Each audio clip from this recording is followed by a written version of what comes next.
Good evening, everyone, and welcome to another Microsoft Flight Simulator X Steam Edition Twitch broadcast brought to you by Dovetail Games. As always, I'm Martin, one of the community managers here at Dovetail Games, and I'm joined by my co-host Amy.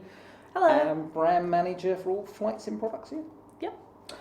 Also, we have a special guest with us in the chat. We have Matt. You may know Matt from our Train Simulator Twitches. I'm typing away hi as we speak. Lots to cover, lots to talk about tonight. Let's start with the big one. Why am I wearing this silly hat? It's Halloween. It's not quite Halloween, is it? Okay, so just me in the hat now. That's okay. All right, then. Well, we're a bit early for Halloween, but it will come off at some point. Have got lots to talk about. A real monster of a show. See what I did there? That's good. No, we have. We're going to be talking about some upcoming releases. We're going to talk about some stuff that's out now. We're going to recap on things we're doing. And always, we're going to do a live Q&A at the end. So if you have any questions, do stick them in the chat and Matt will get them over to us. And we will answer as many as we can at the end. Are we ready to go? Yeah. Where should we start? Well, at the beginning of the month, we attended an event. We did. We went up to FlightSync 2015. Yes, we did. In Cosford, here in England. Yes, at the RAF Museum in Cosford. Okay. And what was that all about? Well, it was the third year of the event. There were two before, and put on by Just Flight and PC Pilot, and it's a flight sim enthusiast show. So community groups, software developers, some hardware folks were there. Lots of fun. Lots of fun indeed. Yeah. We got to speak to loads of people. We got some footage. I had to wander around with the GoPro and captured what was going on. So let's just take a look at that. Yeah, it was a really nice day that day, wasn't it? It was lovely. It all took place in the museum, as you say. Lots of great aircraft all around there. Well worth a trip just to go up and see the museum, actually. Yeah, the Cold War hangar, actually, my favorite place. Yeah, awesome. You got very excited about the Vulcan. Yes, I always get excited about the Vulcan. But yeah, you can see lots of demo machines set up, lots of people with virtual cockpits, and some great hardware and stuff. A real squeeze to get through the crowds there. And we spoke to a lot of people. A lot of people come up to us and spoke to us about their experiences with FSX Steam Edition and lots of questions and such like. And a big thank you to everyone who was there and took time to come do that. Yeah, I mean, it's so important to do these kinds of things because flight simulation can be a very solitary activity. You know, well, in that you don't see a lot of, you don't interact with people face to face while you're doing it. So going to these shows and meeting with people maybe that you're flying with online, or people who make your favorite flight sim software or hardware, you know, it's just great to get together and support the community that way. Yeah, and there's events going on throughout the year, so if you get a chance to go along to one, always worth doing so. In fact, you've got one coming up quite soon. Yes, there's the FS weekend at Lelystad in Holland. Not this coming weekend, but the weekend after. Mm-hmm. It's a 2-day show. Biggest flight simulation exhibition in the world, I'm told. Okay. I've been wanting to go to it for ages, so I'm really glad that I finally have the chance to go. It's a 2-day show. I'll be there one day on Saturday. So if you see me wandering around, come say hi. Yep. So we're not going to have a stand this year. We're just going to be there having a walk around the floor and check it out. Okay. So if you're going to that, then and you spot Amy, come say hi. Yeah. Okay. Should we dive into some of the stuff we got this week to talk about? Yes. Okay then. Where are we going to start? Well, we're going to start in Chicago, Martin, with Meigs Field, which was released last week. It's the second exclusively first on Steam airport by Orbx that we've done. Friday Harbour being the first one, came out a couple of weeks before that. Yeah, Friday Harbour, which is the starting airport in FSX Steam Edition. Before I go into too much detail about Meigs Field, though, one of our YouTuber friends, Jordan King, made a fabulous video on Meigs Field, his preview video. So I thought we'd show a few minutes of that, just kind of so you see a little bit of the history of the airport, see what it's about, and show some in-game footage. Yeah, so thanks to Jordan. Let's take a look at his video. I'ma visit the sky today. Hey, I'ma dance on the clouds today and make it rain. For more than 25 years, mayors have wanted to close Chicago's Meigs Field for various reasons. The latest one, Mayor Daley, for wanting to put in a park named after his wife. In the spirit of cooperation, our organization said, let's rename the airport after your wife and leave it an airport and put in a park-like setting there too, because it was such a valuable airport for people who wanted to do commerce in the Loop area of Chicago. In the middle of the night on March 30th, 2003, bulldozers were sent in by the mayor, and a dramatic thing that we've never seen before. Instead of painting X's on a runway to indicate that a runway is closed, that's the official market, the bulldozers actually dug trenches 2 feet deep in the cement so the airport could not be used again. The airport that had struggled to be the little airport that could for almost 25 years now was closed forever. Most of us were kind of shocked that somebody could just go in there, dig up the field, and nobody did anything about it, and now the airport's gone. It's scary because what it says is somebody can go anywhere and do that, and that's that. And there was no warning, no nothing. Guys go out the next morning to go flying and the runway's plowed. The airport's gone, it's done, it's over. So when people do things like they did at Meigs Field, everybody goes, how did they get away with it? How come nobody did anything about it? Isn't there anybody there protecting it? It shouldn't have happened. It just shouldn't have happened. And that airport was sacrificed for the wrong reasons.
Yeah, so there you go. That's Meigs Field, which is available now on Steam by Orbx. And a big thank you to Jordan yet again for making that video for us. And if you get a chance to go check out his YouTube channel, go do that. He's got some really good tutorial videos and bits and pieces on there, and some great FSX reviews and previews. So go check him out.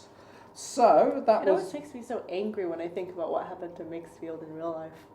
Well, yeah, it does. It does have a very interesting history. Yeah. Yeah, and a couple of people have asked already previously. This is the version of Meigs Field before it was closed, so you don't see any access on the runways. No, you can't use all the runways. I'm afraid there's no before and after mode, but yeah, it does come with a config tool. Yes, Orbx scenery config tool. It does, and you can find more information on that on FSX Insider if you're interested in finding out how you can tinker with it and change things about. Matt's just posting the link for us in the chat, so go have a look at that if that interests you. So, something new to talk about. Ooh, yes. What do we got? We have FS2 Crew RAAS Pro. Okay, what exactly is that? It is the Runway Awareness and Advisory System. Okay, what exactly is that? So in real life, it's made by a company called Honeywell. I suppose in very, very basic terms, it's like an advanced sat-nav, or GPS for you American viewers, for aircraft. So it's based on the smart landings and smart runway systems. So when you're coming in for an approach, it'll tell you if you're too high, if you're too low. They'll also tell you when to raise and lower your flaps on takeoff and landing, and also it'll when you're taxiing, it'll tell you what taxiway you're on. When you're taking off, tell you how much runway you have left. So it's so what this pack is, it's a sound pack, and it's also customizable as well in the same way that Accu-Feel is. So you have the option to customize it in game. Okay, and I think we've got some video and stuff which shows it in action and how it works. Yeah, and the cool thing about the RAAS Pro by FS2 Crew is that it sounds almost exactly like the real thing. So if you go on YouTube and type in Honeywell RAAS system, like the audio is almost spot on. It's really cool. You can go compare the two. Yeah. Awesome. So let's have a look at that one.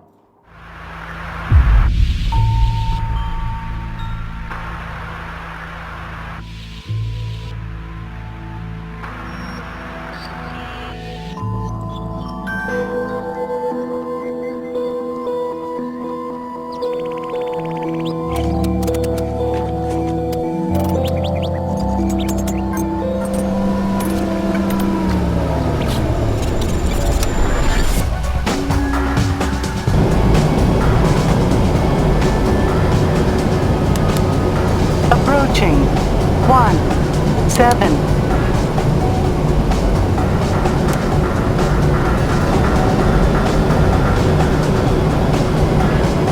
On runway 5,800 feet remaining. Flaps.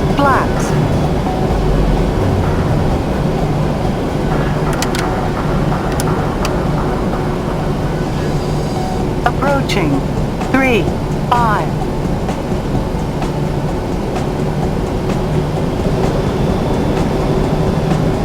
On runway 3-5. Approaching 3-5. Minimums 100, 50, 40, 30, 20, 10. Long landing.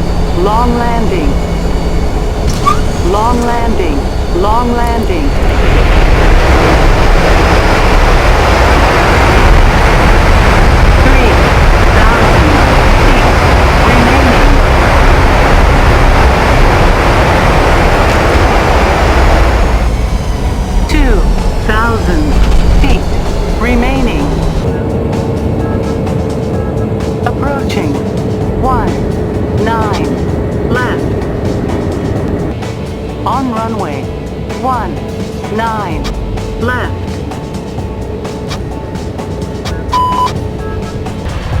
Approaching. 19. Right.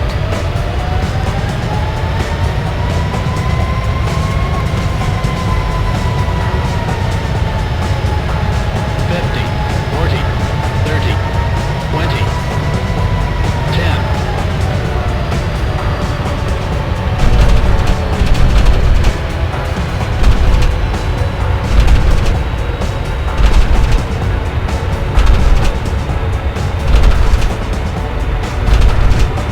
4,000 feet remaining. 80 knots. 3,000 feet remaining. Unstable, unstable. Approaching. 500. 2,900 feet. Available. Caution, short runway, short runway. Unstable, unstable. Too high, too high. Too fast, too fast. Too high, too high. Too fast, too fast.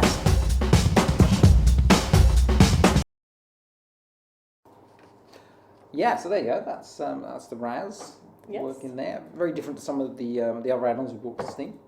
Yeah, well, we're bringing out a lot of tools lately, which is great because it enables you to customize your FSX Steam Edition experience no matter what kind of aviation, what kind of what aspect of aviation you're into. Yeah, absolutely. Okay, so when can we expect to see that one? Soon. Soon. Okay, Yes. so no fixed release date, but coming soon. Yeah, next few weeks. Hopefully. Excellent. Right then, moving on. Then we've got Accu-Feel. So that came out recently. Yes, speaking of Accu-Feel, Accu-Feel is out now. We did on our last Twitch broadcast, we were lucky enough to have Lewis Bloomfield from A2A Simulations on, and talked a bit about Accu-Feel and what it does and how to use it. We've put all of this on in a FSX Insider website. Webpage, sorry. So visit fsxinsider.com to see our Twitch broadcast, and also a really good video that the guys over at A2A Simulation did of Accu-Feel. It does a really good job of explaining what it is and how to use it. I mean, it's really easy to use. Like the RAAS Pro, it's an in-game user interface. Yeah. So you don't need an external config tool. Yeah, and it's really good. Really adds an extra layer of realism to your simming experience. Yeah, that's kind of the key, isn't it? It just dials everything up and just makes things a little more realistic and adds that extra kind of layer of immersion to your experience. Yeah. So lots of information about it, as Amy said.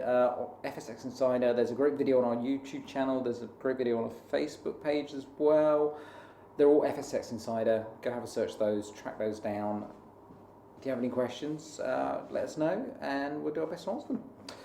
Right, so something else new to talk about. Ah, yes. Flight 1's Ultimate Train X Europe. Yes. So we are bringing out Ultimate Train X Europe version 2 from Flight 1. First add-on we're bringing out from Flight 1, so that's really exciting. And one of the biggest we've ever put on Steam. Really? Yeah, Oh. the whole of Europe. Ah, yes. It's pretty big. Yeah. We've got some screenshots, I think, haven't we? Yeah. So we have some screenshots up here. So this is a terrain pack as opposed to just a scenery pack. So what it does, it makes the terrain in FSX Steam Edition, in this case in Europe, more realistic. And that's, it's focusing on stuff like coastlines, beaches, tunnels, bridges. Also, there are a lot of really cool water effects in there, and night lighting as well, as you can see. It looks great at night. Yeah. And I mean, UTX Europe has been out for quite some time. Flight 1 did a version 2, so included in that you get parks, golf courses, and cemeteries, just in time for Halloween. Perfect for Halloween. Yes, perfect for Halloween. Like a lot of the Orbx stuff as well, UTX comes with its own config tool, Okay. which you activate in the tool section of your Steam library. There'll be an article going up on FSX Insider on how to use it once we get it up there. So, Awesome. yeah, really good stuff. Perfect for VFR flying. It is indeed. I know a lot of people like to do that, so check that one out. That's going to be coming soon. Any date on that one? Soon. Soon, Yeah, okay. next couple of weeks. Some interesting stuff coming up then to look forward to. Right, that kind of brings us to the end of all the kind of main things we were going to cover today. So let's dive into some Q&As and some questions from you guys. So if you have any other questions for us as we go along, we've got a few to start us off, but stick them in the chat. Matt will get them over to us and we'll get through as many as we possibly can. Are you ready? Yes. Okay, so apologies if I get anyone's name wrong. I'm going to do my best here. So JTT Gigi, I think that's how you pronounce that. Gigi, I'm not quite sure. 21. He's on Steam. He says, are we planning to have any more language translations in FSX Steam Edition, just like Microsoft did with the box edition? I'm afraid we're not going to be localizing FSX Steam Edition. I think we've heard this question before, actually, but I mean, the way Steam works is what we would have to do is we would have to upload multiple versions of the game in each different language. Sure. So. Yeah, it doesn't. The way FSX was coded, we can't just drop a language file in there and translate it into a different language. It doesn't work that way. You have to pretty much rebuild it again as a separate game. So you'd have the French version and the German version and Italian or whatever takes your fancy. And we'd end up with multiple versions on Steam, which would be quite difficult for us to manage and to cover. So at the moment, no, we're going to be sticking with English for FSX. Okay, moving on then. We've got a question from AKD Martin. He said he's having some trouble with FSX and he's looking for some troubleshooting advice, some support. Not sure where to go to find that. Where's the best place to go find help? Our support page at Kayako, Matt will type it in there for us. It'll be dovetailgames.kayako.com, and our support team will be happy to help with any questions you have. Yeah, absolutely. If you're watching us on YouTube, we'll make sure there's a link down below as well, so you can click on that. Or if you go to pretty much any of our sites, we've got links through to the support page. There's one on FSX Insider. We've got a whole FAQ and support section in the forums. You can find us on the Steam forums, or on Facebook as well. You can find links through to our support system there as well. Or failing that, just leave us a comment on any of our kind of social networks or Facebook pages, Twitter, anything like that, and we'll just give you the direct link. No problem at all. Okay then, Mikey 6400. Will we see new aerobatic planes for FSX Steam, like the Edge 540 and the MXS RH? We have no plans to bring out those specific models. However, we do have a really exciting aerobatic flavored announcement coming out soon. We do. We can't talk about it just yet, Mike, but yeah, there's definitely something along those lines in the pipe. Yeah. Or in the pipeline, I guess. Yes. That would make more sense, wouldn't it? Yeah, it's really exciting. It is exciting. About yeah, that. we are looking forward to it, Yeah. and we'll be talking about one very soon, probably on another future Twitch, I should imagine, at some point. Oh yeah. Okay, so not those ones exactly, Mike, but yeah, we do have a few things lined up. Right, got some questions from Mao1710. Got a whole bunch of them here, actually. Let's try and work our way through these. Said he's having some problems with 3D Lights, the add-on from that we released on Steam quite recently. He says he can't find what he needs in the manual. The information there doesn't seem to be correct. Looking for some help with that. Again, where should he go? Where should he turn to? So what I did is I went through a step-by-step. I went through the manual and altered the instructions specific to FSX Steam Edition. Okay. So if you go on FSX Insider and search 3D Lights, you should find the instructions there. Follow the information there? Yeah, absolutely. Or yet again, our support team are available, so get in contact with those. They'll be happy to point you in the right direction. Or the A2A simulation forums actually as well. They've got a really good section on there. Lewis was saying they're always happy to help. So yeah, get in touch with those. Multiple ways you can get some help with that one now.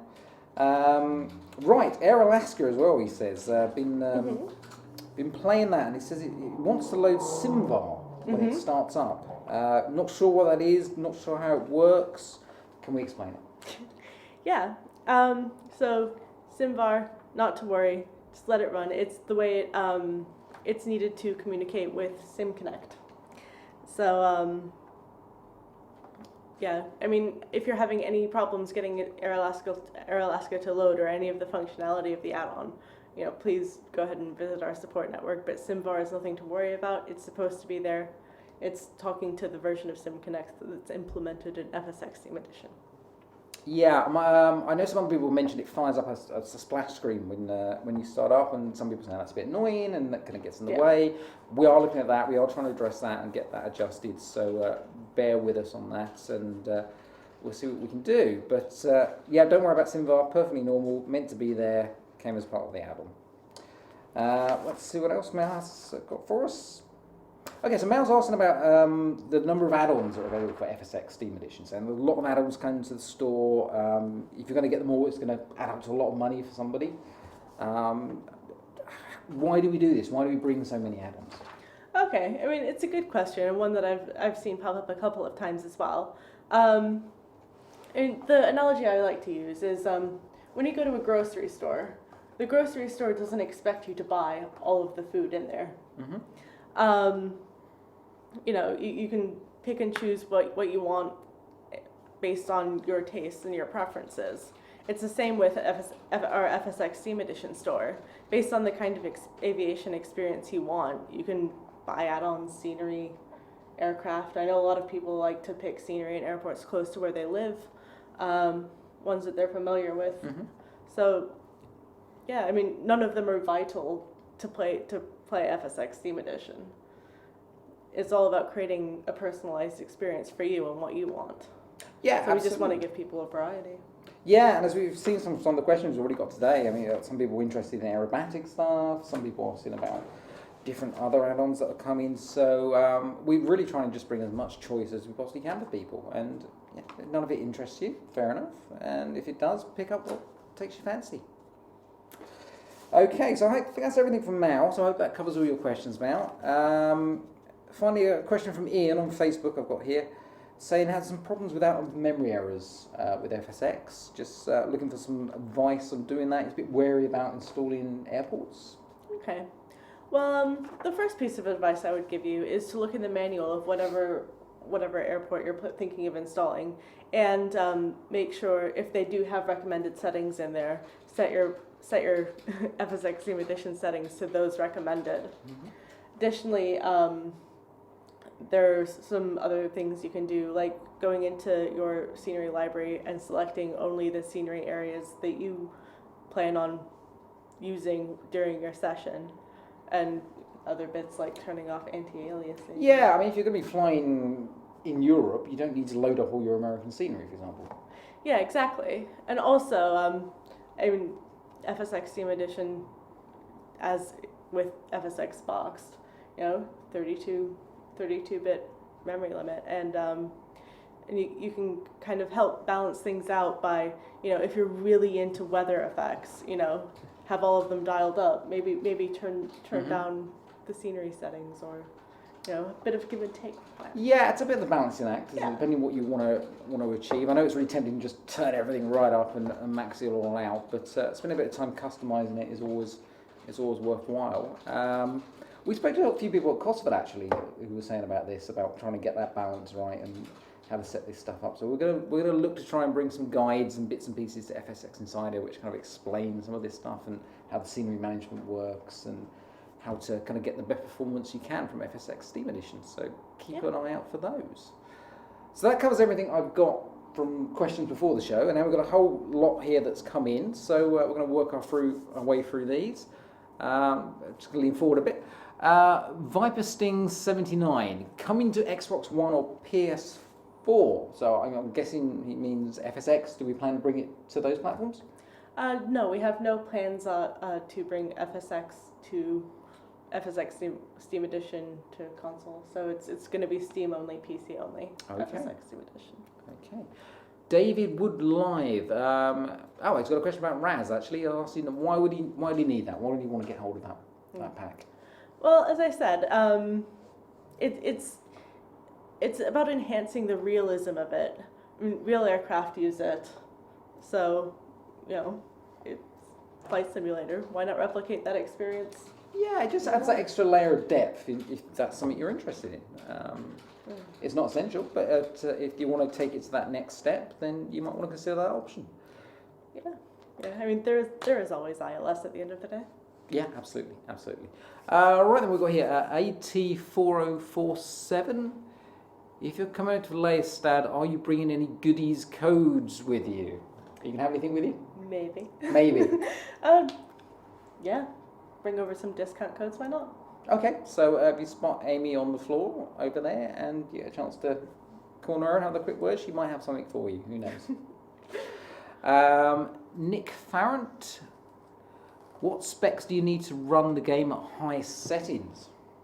The minimum specs for FSX Steam Edition are quite low. Well, it is quite an oldish game, but I mean, to be completely honest, that's a piece of string. How long is a piece of string question, depending on what add-ons you're running. Yeah, it really depends how you've kind of set it up and what you want to play. I mean, if you're using lots of scenery, it's going to be very different if you're concentrating on just having certain aircraft and such like. Yeah, and it depends on the add-on aircraft you have as well, and whether you're running weather engines like Active Sky Next or any of the Rex stuff. Yeah, I mean, generally speaking, it is a 32-bit program, like Aimee said, so it's only so far that you're going to get a difference depending on what your specs are, and it's a hot debate as well. We've seen lots of people in our forums and on Facebook saying what their setup is and how it works for them, and what we tend to find more than anything, actually, is it all comes down to how you organise your add-ons, how you set up your in-game settings, how you customise the experience to get what you want from it. So we can't recommend any kind of top specs or kind of ideal PCs. The minimum specs are on the Steam page. You want to go check those out, or come along to the forums. There's lots of people discussing that kind of stuff there, Nick. So you'll probably find a hot debate going on. Right, what's this one? Mechator, I think that's how you say that. Oh, it's quite a long question. This, bear with me. Are there any plans to update the ILS VRIR frequencies? Some airports, for instance, have changed their frequencies since FSX was released. I know this can open a can of worms, new runways, different number of runways, etc. One of the reasons I bought it was that you guys released it, was hoping that you would update this at some point. So I think it's a general aviation data. I think that's a good way of summing that up. Asking if we're going to update some of that stuff for FSX. Not for FSX, as we can't change the actual content of FSX. We're just distributing on Steam, but who knows what the future may hold. Who knows? Yes. UTX updates it too, doesn't it? To a point. Okay, can you elaborate on that? I'm not entirely sure the finer points of that. It's definitely something I'll check out and. Yeah, we don't have that. We don't have that information hand. As Aimee says, there is some changes there. What we'll do is make sure that information is available on FSX Insider. Definitely. There you go. So I'm sorry we can't answer that directly at the moment, but we'll get that information out to you, no problem at all. I think just a few more questions. No, Matt's saying there's nothing else. So that brings us to the end. Okay. So lots of interesting stuff. Just a quick recap on what we have. So we have RAAS Pro from FS2 Crew. Absolutely. That's coming out at some point soon. Yep. Adds that extra level of sound and detail. Yes. Okay, we've got Accu-Feel, which is out right now from A2A. Yep. Lots of information about that, some great videos, go take a look at those. What else? So much. What else we covered? UTX Europe. UTX Europe, of course. Which is coming soon by Flight 1, and we have Meigs Field by Orbx, which is out now. Absolutely, and Aimee's going to be at the show in a couple of weeks, so if you spot Aimee, come say hi. Yeah, please do. As always, all our social media links and sites are on the bottom of the page there, so if you want to get in touch with us, please do. We love hearing from you, and if we didn't get a chance to answer one of your questions, then leave us a comment and we will get back to you as soon as we can. Sure thing. So thanks for joining us all tonight. We hope you have a great Halloween and a lovely weekend, and we'll see you on a future broadcast soon. Bye.